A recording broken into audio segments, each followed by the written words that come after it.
the Countryside Podcasts with Chris Skinner.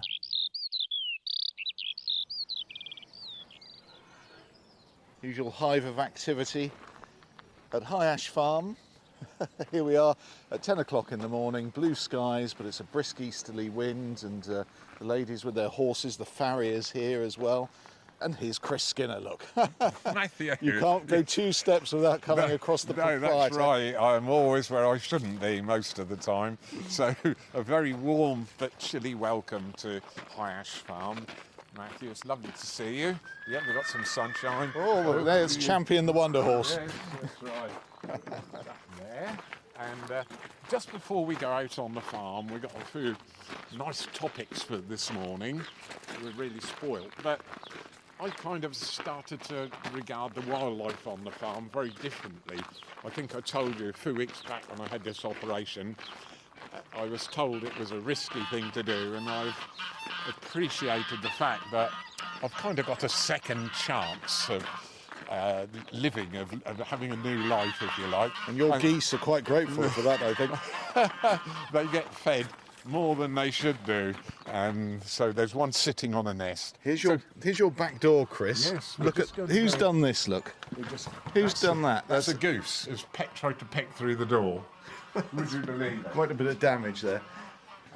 So I kind of start to look at the wildlife right from the bottom upwards, and so I just shut the door because the goose is trying to contribute. It's just like Rat does, given half a chance. He's waiting in the truck. So I start this little system of feeding the wildlife off about the end of February, and 1 or 2 ants, which is what these are common ants, start to feed, and I have a tiny little dish. And if I pop the torch in there, you can see there's ants crawling in and out, and there's about half a teaspoon of honey in there, and the ants feed on that, and eventually I get quite a large number, and they're nesting in this plant pot. There's also a nest down outside the wall there, and everybody likes the birds, higher up the system of size of things, if you like. And on the lawn in May, June and July I have green woodpeckers. And that's the whole idea, that the ants then swarm and start flying. The swallows and the local starlings, when this happens, go absolutely crazy. And I don't mind that. They're winged ants, which is the females. They're joined by winged males as well. And this all happens on a day or two, usually in thundery weather. And I kind of watch what's happening and link that through to all the higher sort of species, if you like to call them high, but the ants form a really important part. Most people have them on their lawns, but because we mow our lawns regularly, you wouldn't normally see the ant hills, which they do form, and we've got those out on the farm. Some of them are quite large structures. So these form part of the base of the food chain. Exactly that, and they're so important. And like we mentioned, the food plants of the butterflies on last week's podcast, this is the same, but in the kind of animal kingdom, if you like. You've got flora, which covers all the wildflowers, and you've got fauna as well, which cover the sort of living creatures. So I start here in my own house, and it kind of links it all together for me. As I said, I've been given this second chance, and so they're nesting in this pot of plants here, which are just coming into flower, and there's galleries in there, but then they swarm, and all the windows inside the porch, I just open the door and let them out. People would scratch their head and said, I have finally lost the plot, but it's the other way around, because I watch how they work. They work in unison. There's a little touch of honey in there. If any gets stuck in the honey, they'll form a bridge and pull out their neighbour, and just an amazing. And then when they swarm, it's all done. So you'll have ants swarming right down in Southampton, you'll have them swarming in London and Norfolk, and then a little bit later on further north in the country. And the birds time their nesting and the fledglings And the swallows, I said, just scoop up this kind of, I've called it that before, aerial plankton. It's all part of the same thing. Anyway, we're just going to walk down the farmyard, and because we're in the porch, only 20 yards. A pigeon, there's a polyplank just here, and there's a pigeon. Oh, this is like 2 feet from your back door. And it's just made a nest in there. 2 feet from the back door. Oh yes, I can see the sticks. Yeah, they're the sticks, and it's busy building that, and I don't mind at all. I do apologise for these geese there. There's one sitting on the nest over here. They're hissing and everything, aren't they? Oh, Yes. Go away. Right. They're trying to nip at my heels. Whoop. Go away.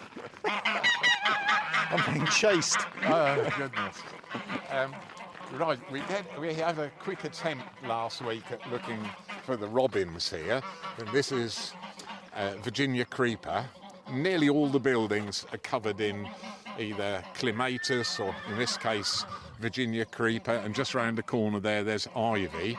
Covers the old buildings up, but it also forms a valuable nest habitat. And last week I forgot to bring the torch with me, and we had a little look just in here.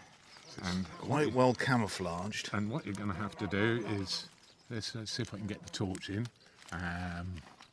Right down there, can you see 4 chicks in the nest? Goodness, no. There they are. Good. You're looking Got them. at feathers. Got them. Got them? Yeah. Right down low. There they are, just And this keeping is stock still. 20 feet from my back door, and they're more or less ready to fledge. Well, I can see an eye. Good. I'll cover them back up because Mum and Dad are feeding them frantically, and today's the day when they're going to fledge. So they've been in about 14 or 15 days.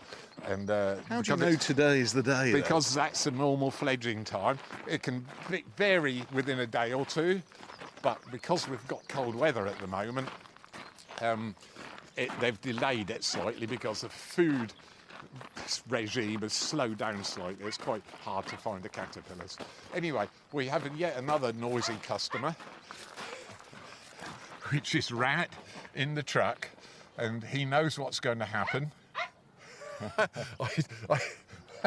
I told him we're off out on the farm, and Matthew's coming, and he's been barking like a lunatic ever since. So.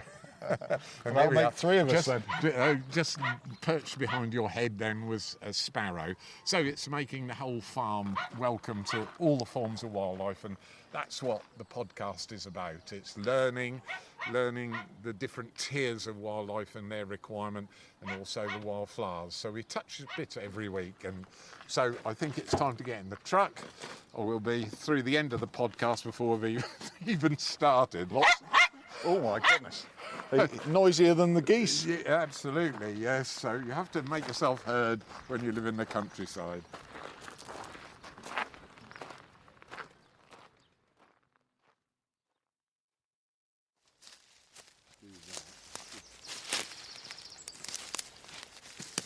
Woodpecker, Chris. I just heard the rattle of a woodpecker here. Yes. The wren. It's a green woodpecker. Squirrel just enjoying his food. And here we are with a blanket of colour and a wonderful aroma as well. Late April, it can only be one thing. It's the bluebell season, Matthew. And high ash, it's kind of a speciality, but it's kind of normal for me because these have been here since I've been a child, and way before that, because we're on top of a hill. All this area of woodland is plastered, absolutely plastered with bluebells. You just put your finger up, you hear the woodpecker again? Another rattle. Oh, right. Yes, there's green woodpecker and great spot woodpecker nesting in this area of woodland, and we've entered their territory. So in woodpecker language, you were just being sworn at very politely. There must be millions of these bluebells here. I mean, it's an extraordinary sight. On the High Ash Farm, there's between 60 and 70 million blooms. There's 3 displays like this, basically it's one bluebell for everybody in the UK, to give you an idea of the intensity. And they're fully mature. They're doing quite well this year because the cooler weather now, and based with the adequate rainfall in March, beginning to dry out a bit now, but we're now getting to the full flowering. So the bells at the top, they all hang, these are traditional bluebells, they all hang to one side. There's another species which these can either cross with, or they're slightly different. We call them Spanish bluebells, and the flowers are kind of evenly spaced all the way around the stalk. But these hang demurely to one side, and what's interesting is if you kind of forget the fact that they've been here, that I know of, for 70 years plus. Down in the valley there was a Romano-Celtic temple, and the Celts were the original occupants before the Romans came here in AD 43, so we're talking 2,000 years ago. And for some reason, the temple site and another temple on top of it was built there. There's some beautiful tesserae floors there, and it's quite a large building as well, and then followed by another building nearby. And nobody's ever been able to answer why that temple was based just on the south side of this woodland, very close to the woodland. And it can be something to do with this, because to me, although these come back every year, they kind of live in peace and harmony. And anybody who listens to the news at the moment, the world is kind of full of turmoil, and this kind of tells you something about how the natural world reacts with itself, and it's really peaceful, tranquil quite often. I know out on the farm foxes will eat small rodents and it's eat or be eaten, but there's a certain sort of behaviour, certain attitude where everything kind of fits together like that jigsaw puzzle. And so if we walk a little bit further, so just imagine this is kind of living heritage. It's quite extraordinary. They come back year after year, don't they? Yes, yeah, and so, you know, you're now being treated to just an amazing spectacle looking down. And it goes on and on and on. We're looking down the slope here, Yes. and it's quite a big slope, isn't it, and steep, and it's just carpeted in this sumptuous display of bluebells. And we're seeing it at its best today because of the sun, aren't we? Yes, you can call it, I don't think there's any adjectives or nouns, verbs that fully describe it. Sumptuous is one of them that I would certainly include. But there's some certain secrets going on here, because you're standing right next to a huge beech tree which is just coming into leaf. Sort of very thin, pale green, transparent leaves just bursting out, and in a little over a week that will be in full leaf. And so this area of woodland, we're in bright sunlight at the moment, will be plunged into darkness. So those bluebells have got to get a shift on, which is why I kind of studied them and learn how they behave. And because they're storing energy, we store energy from the sun to either provide heat or electricity.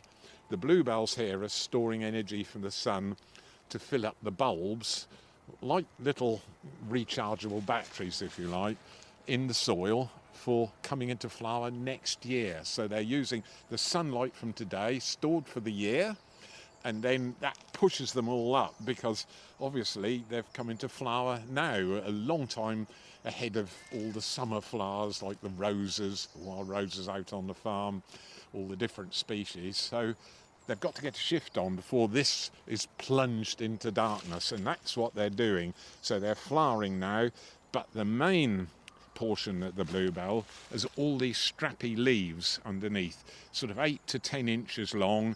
Each clump of bluebells perhaps has a dozen bulbs at the bottom of it, some just a couple of inches down, 50 millimetres perhaps, and some a good 8 inches down, even deeper into the pure leaf mould underneath. And any gaps in the leaf litter, if we just look down where your feet are, and you can see I can just pull the leaves apart a little bit, and there is, to all intents and purposes, a spike of grass. But it's not grass, it's a bluebell which germinated perhaps last autumn or even this spring under this big deep mat of leaf litter. And here's another one which is now a full year old, coming up this in the second year, and that's about 4 inches tall, and it will be 4-5 years before that's strong enough to come into flower. So you have this sequence. So this is a little bare patch that you're standing on, about 3 feet by 3 feet. But apart from that, you have a job to get your feet down to walk out here without standing on this wonderful display. So it's protected because it's on private property, but we do open up one of the other displays for the public to walk through, where there's some lovely old shooting rides through. That means you can walk through without treading or doing any damage. And the other reason is this area that we're in has quite a good population of early purple orchids in, and I describe displays like this as almost having a museum with all your special exhibits without a lock and key on them. And so when you open up to the public, which is what we do every day of the year really with the permissive walking, you do have to have this trust element to say, just take care of what you've come to see, and then it's there for future generations to enjoy.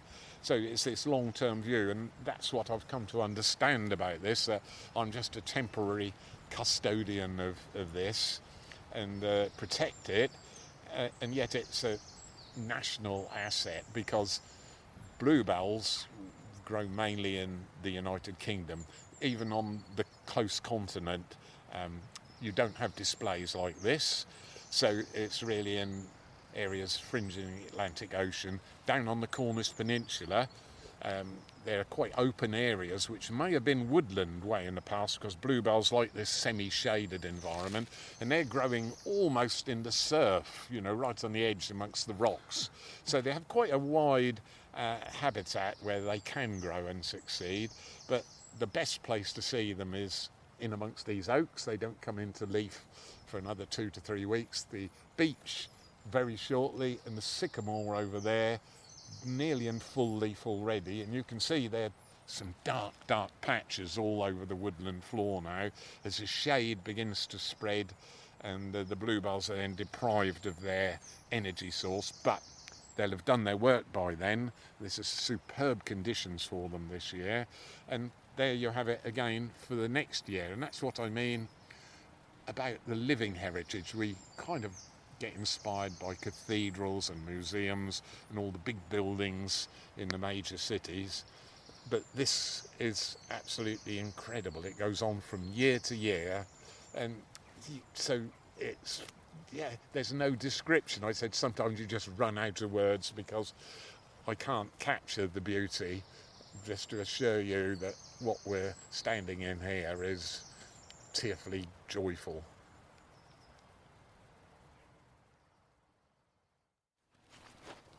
We're on the other side of the farm now. Still this blue sky and chilly wind, but certainly a beautiful spring day, Chris.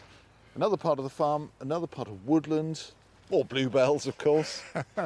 Still as gorgeous here, but I know why we're here, because we've got this mound of sand. Yes, in fact, there's close to 50 mounds of sand here. It's an extraordinary moonscape with the bluebells dotted everywhere in between. And it's one of the 3 badger sets that we have at the farm now. And this one's rather extraordinary. There's probably 15 badgers resident close to where we're standing in their underground, because mainly they're nocturnal. You basically don't see them in daylight hours at all. Most people only see a badger as a result of road casualties, because badgers have their sets. They're kind of settled, if you like, in a particular area. So this is their home, and they can pass this home, rather like you can inherit a house from granny. You inherit the set. So it goes from family through to the next family, like that. So it's like a tribal thing. Absolutely, and that's a really good way to describe badgers and their behaviour. It's very much tribal, and the set will belong to a particular set of badgers, if you like, a family of badgers. Remember, they're mustelids, so mustelids have this scent gland under their tail, and right millennia ago, way before the last ice age, we were joined to Europe, and badgers and their relatives were kind of simple land dwellers, and eventually they all, the mustelids this is, kind of specialised in a particular area. So you've got otters, which is a mustelid, specialising in the water habitat, stoats weasels, polecats, and pine martins are kind of trapeze artists. They've all got this scent gland under their tail, and the biggest one is in the UK is the badger. A male badger is close to 1 metre long, certainly 3 feet long, weighs about 12 kilos, something like that. Female slightly smaller, about 11 kilos, about 23 pounds in weight. And why I've brought you here is we've got 2 sow badgers that have given birth in this set, so there's 2 young families. And on the far side of this particular hole, you can see there's a little stick upright. And each night over the last week, I've placed a camera there. And so we'll be able to, on this Sunday's podcast on High Ash Farm Facebook, we'll actually be able to see the badger sow and the cubs. I've videoed her taking in lots of leaf litter from the woodland floor. They're very fussy about their bedding. And underneath the ground in front of us is probably 1 kilometre, that's 1,000 metres, of badger tunnels. Really, it's that developed? It's absolutely huge. Some have been researched with little cameras on wheels, and similar lengths of tunnels have been found. And this set has probably excavated close to 40 or 50 tonnes of soils over the long time that they've been here. There's a massive pile over there. It doesn't look much, but once you start to move soil with a wheelbarrow, you realise you can have 10 wheelbarrows to a tonne, 200 weight in a wheelbarrow. So they're really designed for digging machines. All the others are specialised, stoats and weasels for speed, otters for obviously catching fish, excellent swimmers with webbed feet, and the badgers, very short legs, incredibly powerful, almost wedge-shaped, and 5 long claws on the front feet and 5 short claws on the back feet, and they use those for digging in the set here and winkling out stones, and eventually they'll get a pile of loose soil underneath their body, and they pass it through.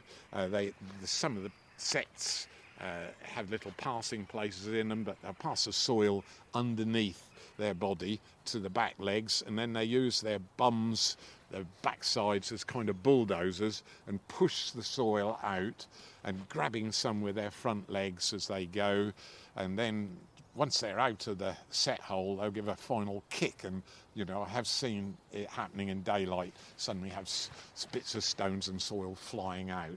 But it was amazing to watch the sow badger bringing in the fresh bedding, and then she'll sit on this big mound in front of us. If we walk in a little bit, they'll know we're here. They're used to human disturbance here. And they never particularly go out in daylight, do they? No. So they know too well about the humans. This is the active hole here. We've got 2 major holes. You could almost climb down that one there, and that's amazing. And on this hillside, they'll go in perhaps 2 metres, maybe 3 metres down into the ground, and we're standing on the excavated soil, which is sand, so it's really well drained. The hole diameters, you could mistake it for a foxhole. In fact, there are foxes living in that hole and badgers living in this one, so they kind of cohabit together because holes are really valuable like that. Now, there's some interesting things about badgers, because once the cubs are born, often the sow will come back into season, and she'll mate at this time of the year. And most people who study badgers know they have a 6 to 8 week, perhaps 10-week gestation period. But why are they mating? Because they just basically have the 1 litter a year.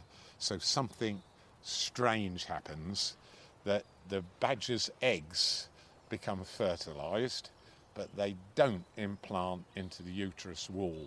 They're kind of free floating. They're called zygotes, spelt with a Z. And so it's really unusual.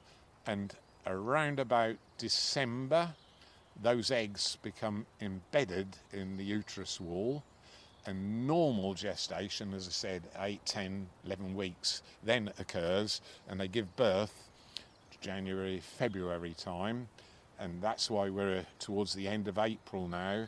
That's why the camera is there, and I'm managing to watch the sow coming out. She occasionally nurses them out of the hole here, but basically there's 2 cubs in this particular hole, 4 in the one up the hill, and the other 2 sets have 3 badger cubs and 4 in one of them. So we're, replenishing the badger supply really, really nicely. And the surreptitious videoing that you've done of them, what sort of behaviour does that show up? It is absolutely amazing, Matthew. When you watch them, you can only equate the badger cubs with sort of budding teenagers that are hassling mum, hassling each other, and just being a bee nuisance, I would call it. It's just so amusing. And the sad thing is, badgers have been baited and shot and trapped over hundreds and hundreds of years. And even eaten in some places in Ireland.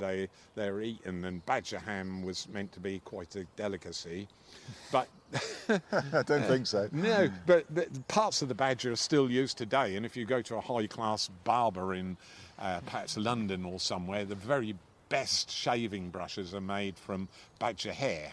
And, it's sort of, I don't know, there's this system going, there's other alternatives available now, and of course sporrans are often made from badger hair up in Scotland.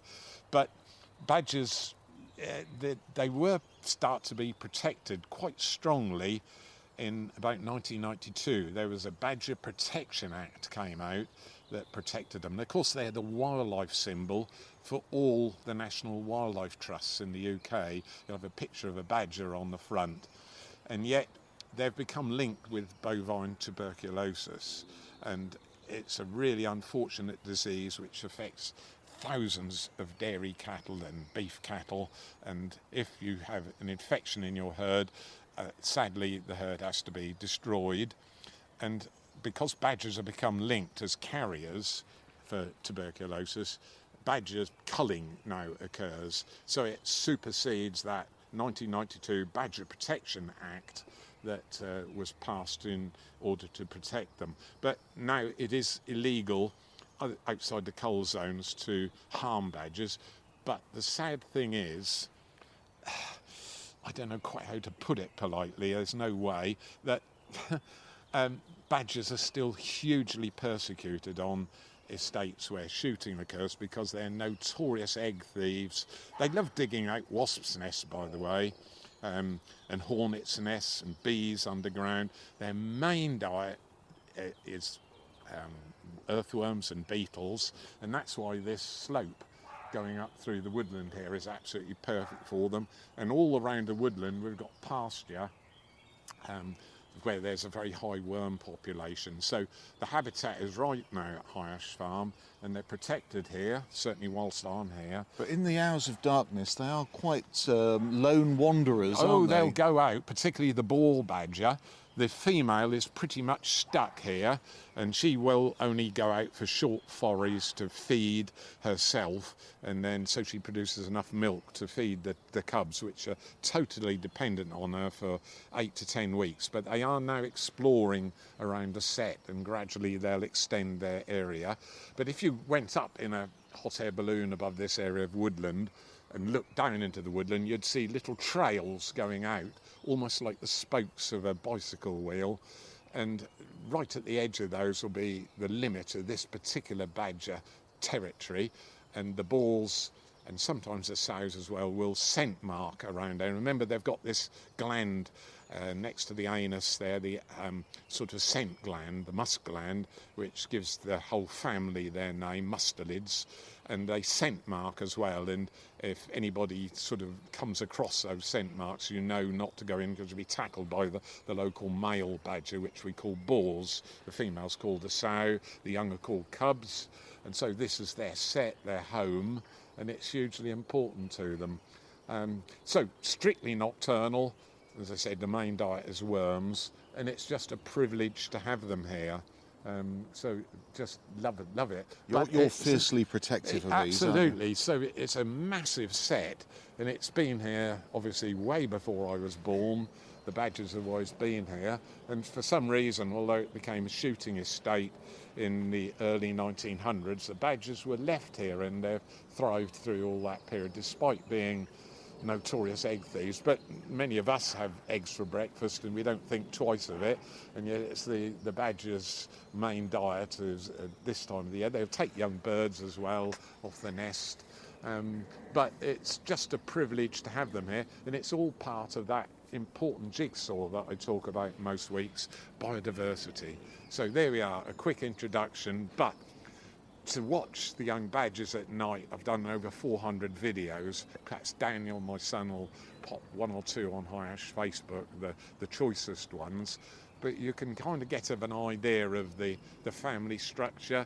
The boar comes and visits once a night, and he will mate with the sow if she's come back into season.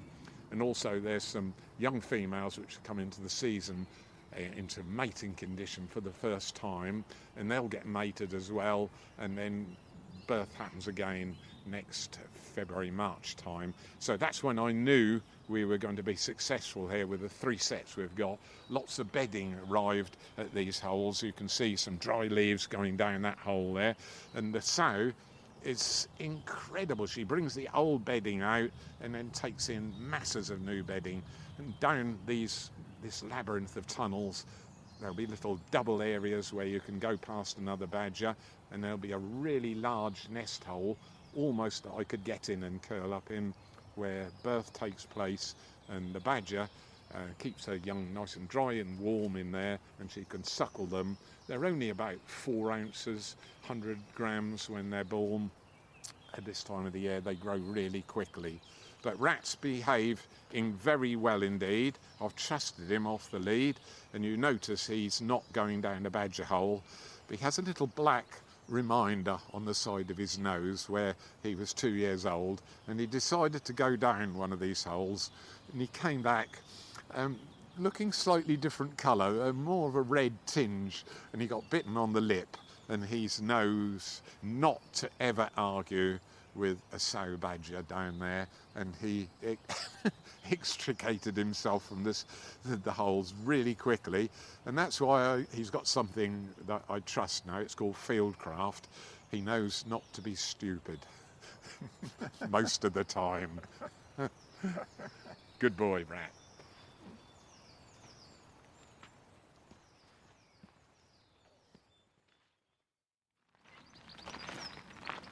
Back in the farmyard, and the first thing you pointed out to me today was a lone duckling, tiny little mite, making quite an epic journey from the duck pond here all the way up into your big shed. Yes, and it's learnt that's where Mum normally gets the food, and it's a bit strange because mallard duck I should say, the females, and normally lay about a dozen eggs or so.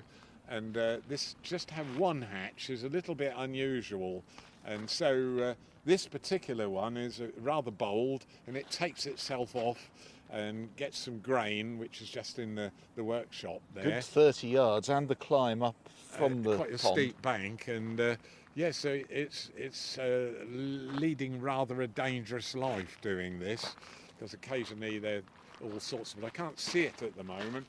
Normally it's out on the pond. Oh, there we there are. it is. Yes, bang on cue. So Mum's no sign of Mum at the moment, and that's another worry, but I think it sleeps in the flints around the edge of the pond, so I haven't seen Mum for a day now. But the pond is dark green, so it's full of sort of algae. And then in about 2 to 3 weeks' time, it goes completely clear.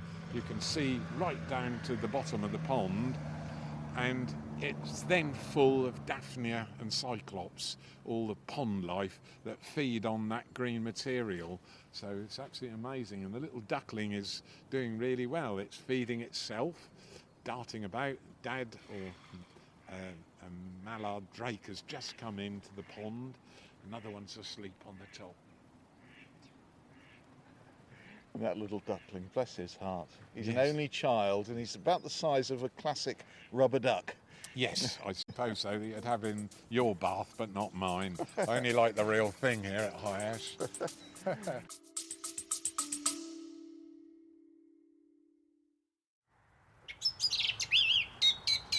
One of the most delightful and evocative sounds of the English countryside, Chris, the song thrush. Yes, it's one of the success stories here at the farm. We've got quite a number of them nesting here, and it's one of the UK's most competent songsters singing away for us. Just one of the sounds that you can hear regularly on this podcast. And we've got a little favour to ask. If you can possibly help by sending us a donation to help support the running costs of the podcast by visiting highashfarm.com/podcast. And thank you for all your donations.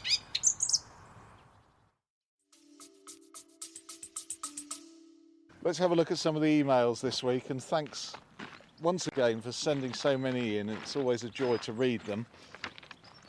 This comes from Chris, who's in Yorkshire.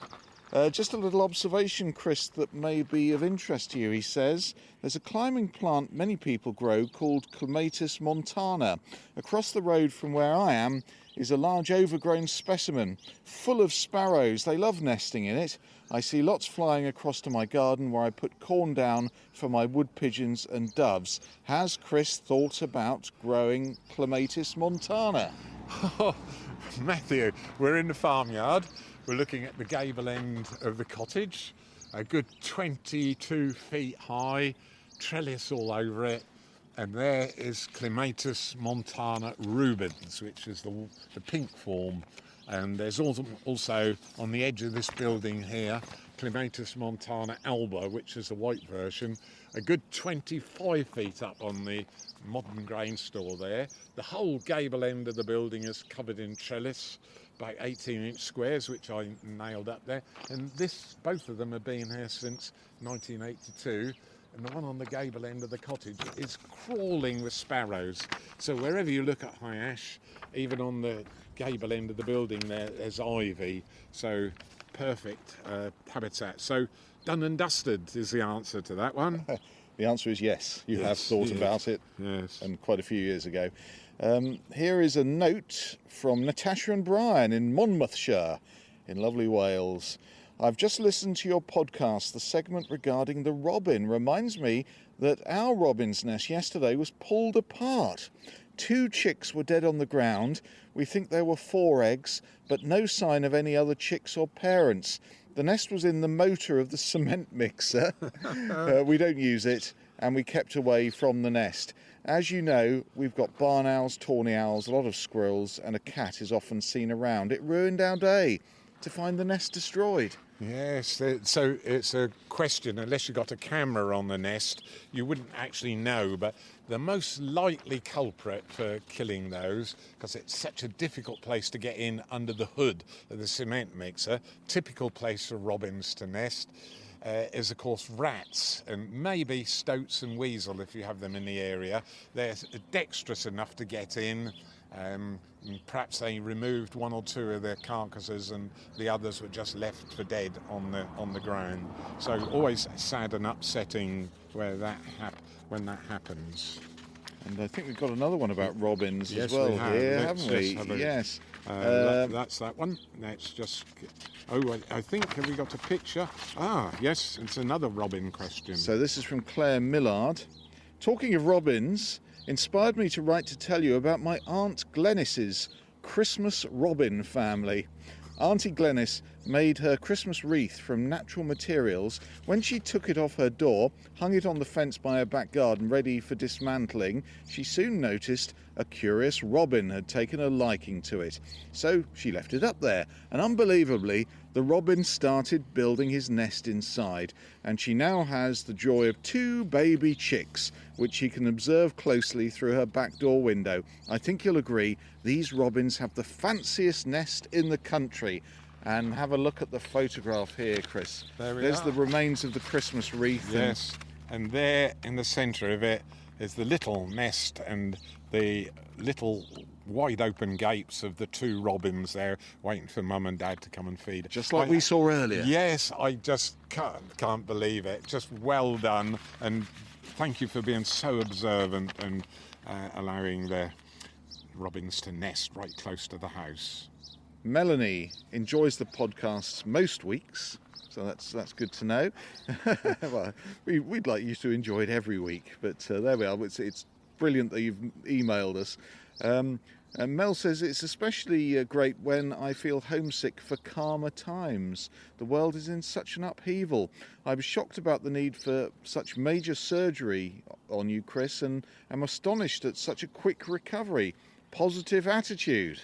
Oh yes, it does make a difference, and that's what I'm finding, doing lots of exercise.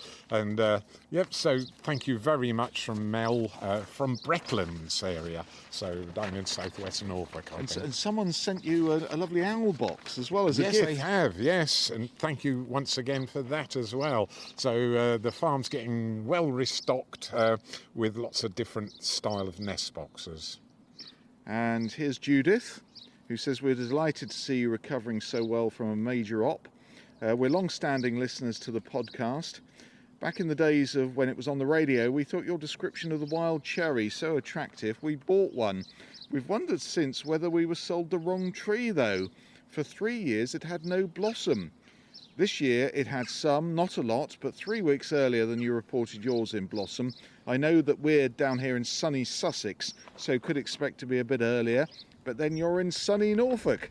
Is that what you'd expect? Yes, I think that's bang on time. About 5 to 6 years old, they start to flower. Remember, flowering of any species takes an awful lot of energy, and with tree species, particularly with the cherry, the prunus species as well, they have to build up a reasonable root ball in the ground in order for them to produce enough flowers. So you start to flower properly at about 10 years old, and it'll be covered from head to foot in blossom. And if it's a true wild cherry, it's almost pure white rather than the pink versions. This is from Judith and Michael, the Morrises, and they go on to say, I was really interested in your discussion of min-till and the advantages in leaving most of the soil undisturbed. I'd be interested in your views on whether min-till can be done without using glyphosate. Yes, you can do that, and in the previous 5 years we've done exactly that and done 2 or 3 passes, but it does get more expensive with the fuel because it's quite even when you're pulling 4 or 5 metres behind the tractor, you need to have what's called a sterile seed bed, and that takes quite a bit of doing. Whereas if you're using glyphosate, you can go over with 1 pass and it kills everything. But what it doesn't do, and it's quite surprising, and we've noticed this here at High Ash Farm, is it doesn't infect the weed seeds that might have been shed from the previous year on the top of the ground. So when you min-till, you also incorporate those seeds into the ground, and so it doesn't affect the WSB, which is called the weed seed bank, and it's in the soil. And so we'll be looking forward when we do our next visit in a few weeks' time to the wild bird cover to see it emerging, that there'll be lots of British native wildflowers there as well. And I think that's all the emails, so keep them coming in. We've got future episodes every week on this Countryside podcast. Yes. And if you want to speak to Chris about any subject that you may have heard on the podcast or introduce a new topic, then the address is chris@highashfarm.com. And there's a website as well, highashfarm.com/podcast. And don't forget those baby badgers and their mum as well on Facebook. On High Ash Farm Facebook. Wait to see what Daniel edits out, but hopefully you'll get a taste of what parental care is all about in the animal kingdom. Lovely. See you next week, Matthew.